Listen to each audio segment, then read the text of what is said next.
तो श्री रामदास जी काठिया बड़े सिद्ध संत थे। उनके जीवन के ऐसे ऐसे विलक्षण प्रसंग हैं कि आप सुनकर अवाक रह जाएंगे। अंग्रेजी शासन का काल था उस समय, और उस समय हाई कोर्ट कलकत्ता में था, सुप्रीम कोर्ट लंदन में था, और वहाँ के मुख्य जस्टिस चौधरी बाबू, कलकत्ता हाई कोर्ट के मुख्य न्यायाधीश, कितने बड़े विद्वान होंगे। अंग्रेजों के शासन में इतना बड़ा पद उनको मिलना कोई सामान्य बात थी। और वो अपनी छत के ऊपर विश्राम कर रहे थे। बाबा आकाश मार्ग से जा रहे थे, काठिया बाबा, और वो उतरे उनकी छत पर। उतर करके कोई ध्यान धारणा की जुक्ति बताई, वो फटकार लगाई, बड़ा बैरिस्टर बन गया, बड़ा जज बन गया, पड़ा पड़ा सो रहा है, साधन कर, भजन कर। उसके बाद उनका जीवन बदल गया, वे साधन में लग गए। मन ही मन सोचने लगे, वे महापुरुष कौन जिन्होंने ऐसा हमें दर्शन दिया।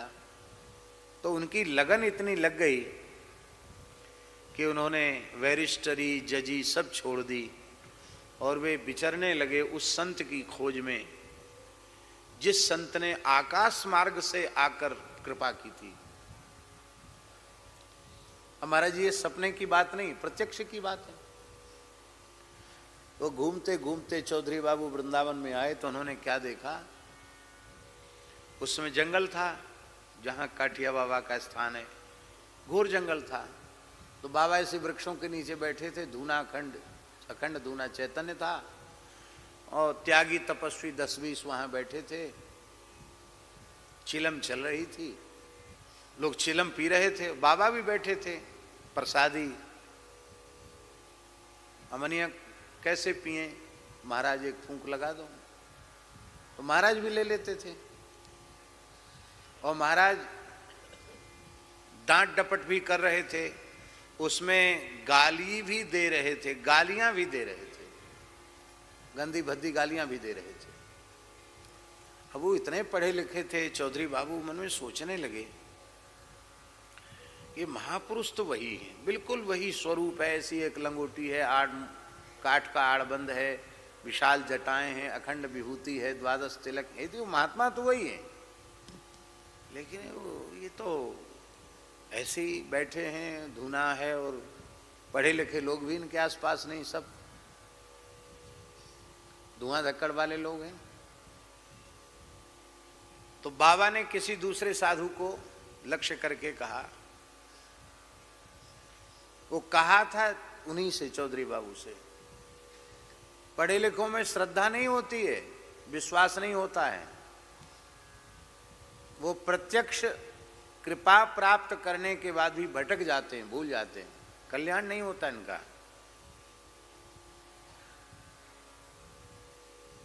अरे भाई, ये तो श्रद्धा और विश्वास का मार्ग है, और गोल मटोल कह के सारी घटना वो कह गए। अब तो पक्का हो गया कि यही है।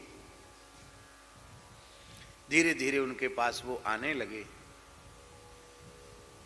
परमया शुश्रूषया के ऊपर हम बोल रहे हैं। वे प्रतिवर्ष 84 कोस ब्रज की परिक्रमा करते थे काठिया बाबा, और आज भी उस परंपरा में प्रतिवर्ष परिक्रमा चलती है। अभी उस परंपरा को श्री रास बिहारी दास जी काठिया बाबा उसका निर्वाह करते हैं, और वही एकमात्र वृंदावन की ऐसी परिक्रमा है जिसमें विरक्त साधु ही होते हैं ज्यादा से ज्यादा। अभी भी महाराज जी 400-500 साधु होते हैं परिक्रमा में, कभी कभी तो हजार साधु भी हो जाते हैं। फक्कड़ों की परिक्रमा है, इतने भंडारे होते हैं, इतनी दक्षिणा मिलती है, गृहस्थी का काम नहीं, साधु ही साधु चलते हैं। तो बाबा भी पैदल चलते थे। बाबा आचार विचार वाले बहुत थे, उनकी गैया भी उनके साथ चलती थी, उसी का दूध लेते थे वो, और उनकी सेवा में रहते थे। काठिया बाबा की सेवा में उनके शिष्य थे, उनका नाम था गरीबदास जी। क्या नाम था? गरीबदास जी। और गुरुजी नरसिंह भगवान, आप तो समझते ही नरसिंह भगवान का अर्थ। पूज्य श्री महंत नारायण दास जी महाराज नरसिंह भगवानी थे, वे जब तक यहाँ विराजते थे किसी की हिम्मत नहीं जो लाली बाव की ओर आंख उठाकर देख ले। शेर थे। तो महाराज गुरुजी का सबसे अधिक कोप भाजन भी गरीबदास जी ही बनते। गलती किसी की डांट इनको खानी पड़ती, मार भी खानी पड़ती। एक बार तो ऐसा हो गया कि चौधरी बाबू परिक्रमा में थे, वे कांप गए, बोले भैया भले ही सिद्ध पुरुष हों पर हमारा गुजारा यहां नहीं। घटना क्या थी? महाराज की 24 घंटे सेवा में रहते थे वो गरीबदास जी। यहां तक कि महाराज शौच के लिए जाते तो उनका 4 साढ़े 4 शेर का कमंडल वो लेके जाते थे। वहां जाकर महाराज को कमंडल देते, वहां से कमंडल लेके आना। संपूर्ण सेवा वो करते थे। और गुरु महाराज के पत्तल में जो कुछ बच जाता था उसी को वे ग्रहण करते थे, अलग से कुछ नहीं लेते थे। अहरनिश सेवा करते थे। और गुरुजी भी केवल उन्हीं के हाथ का छुआ खाते थे, वही बनाते थे गुरुजी का। उनके शालिग्राम जी की सेवा करना, भोग लगाना, तो बना रहे थे टिक्कड़। और एक बंगाल के सेवक थे, बंगाल की एक महिला थी, उन्होंने टाट से घेर देते थे जहां महाराज की रसोई बनती थी, कोई नजर न पड़े। उसने ऐसे झांक के देख लिया और बाबा की नजर पड़ी, ओ बाबा वहीं से चिल्लाए। तो महाराज वो तो महिला तो भाग गई। अब बाबा वहां दौड़े हुए आए तो सारा गुस्सा उन्होंने गरीबदास पर उतारा, अब तहस नहस कर दिया। और लक्कड़ उठा करके, जलता हुआ लक्कड़ उठाकर दे और बड़ी भारी पिटाई, इतनी पिटाई बेहोश हो गए बेचारे। लोगों ने तो समझा कि ये गए, पधार गए। इतनी पिटाई। वो बाबा अपने छत्ता के नीचे आए और अपने कंबल, अपना कपड़ा मुंह के आगे डालकर बैठ गए भजन करने। थोड़ी देर में गरीबदास जी उठे, स्नान किया, फिर से गैया के गोबर से चौका लगाया, फिर रसोई बनाई, ठाकुर जी को भोग लगाया और फिर गुरु जी को पवाया। आज समय से प्रसाद नहीं हुआ, लेट हो गए, स्वाभाविक है, द्वारा सब तैयारी करेंगे तो लेट हो जाएंगे। और गुरु महाराज भी ऐसे विलक्षण पा तो लिए, लेकिन रोज कुछ न कुछ छोड़ देते थे। आज तो पत्तल को ऐसे चाट लिया उन्होंने, मतलब सब्जी का एक कण भी नहीं छोड़ा, कुछ नहीं छोड़ा, खाली पत्तल। तो उसी को उन्होंने जीभ से लगा के सिर से विसर्जित कराए। रात्रि का समय था। श्री काठिया बाबा पौढ़े थे, लेटे थे, और गरीबदास एक कटोरी में घी लेकर महाराज के चरणों के तल में लगा रहे थे। लगाते लगाते उनकी आंख से आंसू बह रहे थे। तो न चाहते हुए भी एक आंसू गुरु महाराज के चरण पर टपक गया।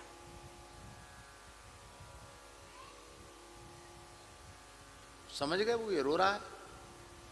तुरंत उन्होंने पैर खींच लिए, उठ के बैठ गए। क्यों रो रहा है? हाँ, क्यों रो रहा है? हमने ज्यादा गाली दे दिया, ज्यादा पिटाई कर दिया, इसलिए रो रहा है। तो हाथ जोड़कर रोते हुए कहा कि आज हम आपको समय से प्रसाद नहीं पवा पाए, इसलिए रो रहे हैं। हमारे अब तक की सावधानी व्यर्थ चलेगी, हम आपको समय से प्रसाद नहीं पवा पाए।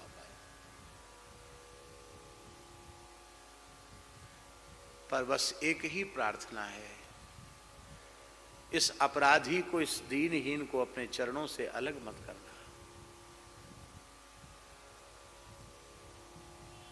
मैं आपकी सेवा के बिना जीवित नहीं रह सकता। रोने लगे फूट फूट के। महाराज ने खींचा उसको, गरीबदास जी को, छाती से लगा। बोले बेटा, मैं तो केवल तुम्हारी परीक्षा ले रहा था, कठोर से कठोर परीक्षा, देखता हूं तू कितना सहनशील है। पर आज मेरा हृदय चक्र जागृत हो गया है, मैं प्रसन्न हूं तेरी सेवा से। वरदान मांग, क्या चाहिए? मैं सर्वसमर्थ हूं, तू जो मांगेगा वह दे सकता हूं मैं। क्या चाहिए बोल? ले अंतिम श्वास तक, जब तक मेरे शरीर में अंतिम श्वास है तब तक मैं आपकी सेवा करूं। मुझे सेवा के बदले कुछ नहीं चाहिए। नहीं नहीं और कुछ मांग। तब गरीबदास जी ने कहा कि आप सब संतों से सुनते हैं कि मानव जन्म का फल है अपने आराध्य इष्ट युगल सरकार श्यामा श्याम का इन्हीं नेत्रों से प्रत्यक्ष दर्शन कर लेना। मेरे पास भजन का साधन का बल तो है नहीं, मैं तो सर्वथा अपात्र कुपात्र अयोग्य व्यक्ति हूं। और आपकी करुणा हो जाए तो युगल सरकार की झलक हमें भी प्राप्त हो जाए। क्यों रोता है? स्वयं युगल सरकार तुझे लेने आएंगे, तू इसी शरीर से इन्हीं आंखों से उनका प्रत्यक्ष दर्शन करेगा।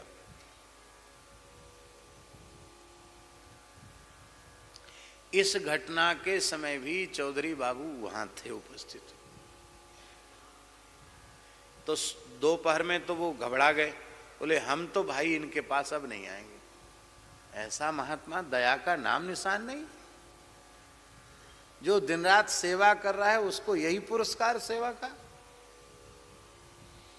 लेकिन अब समझ गए भैया, सिद्धों की लीला, महापुरुषों की लीला कोई समझ नहीं सकता। लेकिन ये देखना चाहिए कि ये जो वरदान मांगा है ये कब फलीभूत होगा। वर्ष व्यतीत होते चले गए और परिक्रमा हर साल उठती थी और वो भी परिक्रमा करने आते थे। शायद 5-7 वर्ष व्यतीत हो गए होंगे। बिहार कुंड पर परिक्रमा पहुंची।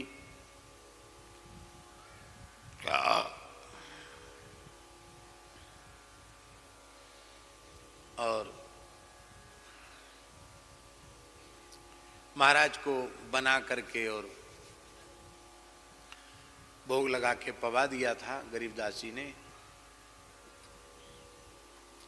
शाम को 4 बजे के करीब वो फिर गुरु जी के कुछ सेवा का कार्य होता था तो आते थे, लेकिन आज वो आए नहीं।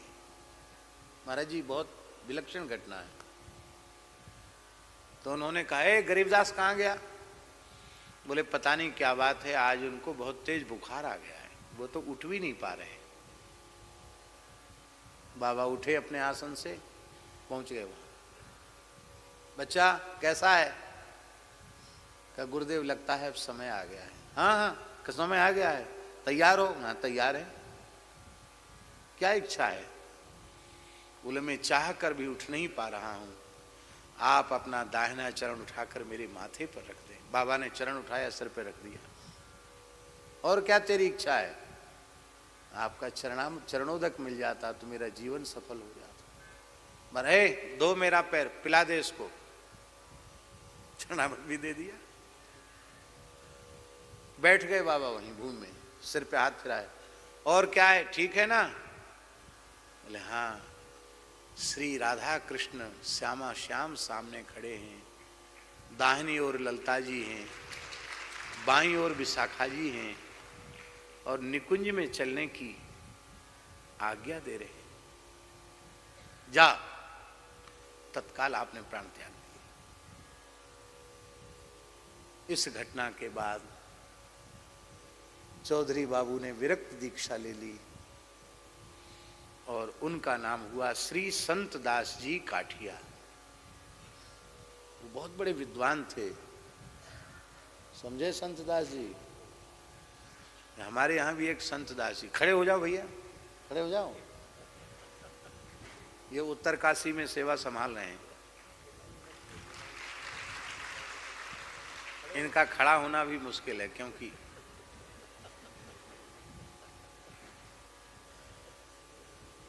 किसी किसी महात्मा के नाम के आगे 108 लगता है, ये 108 से ऊपर है ये, समझे। तो संत दास जी महाराज बड़े प्रतापी हुए काठिया परंपरा में। महाराज जी संत दास जी काठिया बहुत प्रतापी हुए। विस्तार सेवकाने का, सेवा का, स्थान का सारा विस्तार उनके हाथ का है। सिद्ध पुरुष हुए वो भी।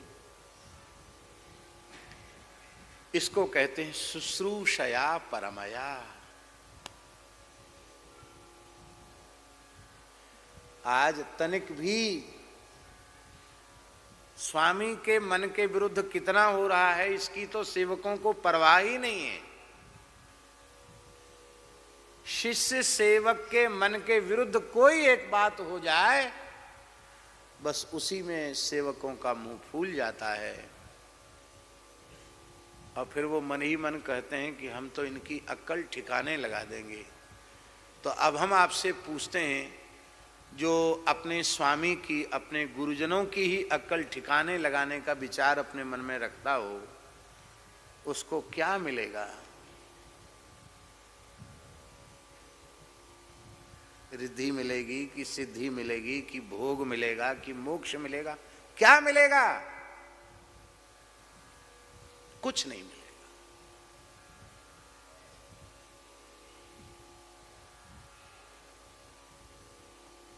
परम श्रद्धेय स्वामी श्री राम सुखदास जी महाराज की एक बात हम आपको बता रहे हैं।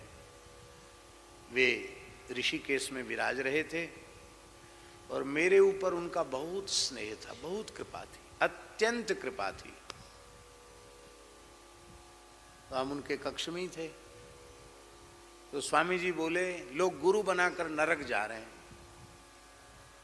तो मुझे तो अच्छी नहीं लगी ये बात। भाई हमारे यहाँ तो गुरु परंपरा है, तो स्वामी जी जैसे महापुरुष बोल रहे हैं कि लोग गुरु बना के नरक जा रहे हैं। तो मैंने प्रार्थना की, मैं महाराज जी, स्वामी जी आपकी जो वाणी है उसका आशय मेरी समझ में नहीं आया। क्या आप गुरु परंपरा का विरोध कर रहे हैं?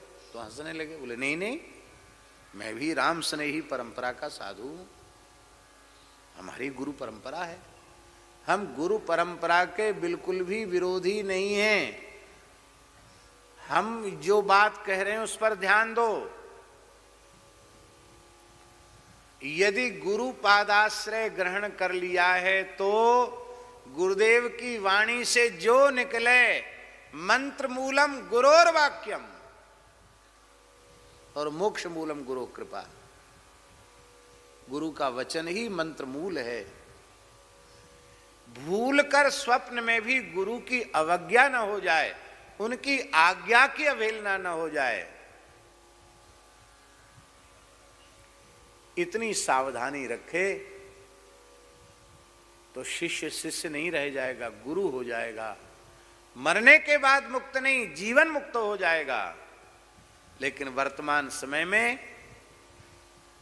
चेले तो बहुत बन रहे हैं, पर सब मनमुखी हैं, सब गुरुजनों की अवज्ञा कर रहे हैं, आज्ञा का उल्लंघन कर रहे हैं।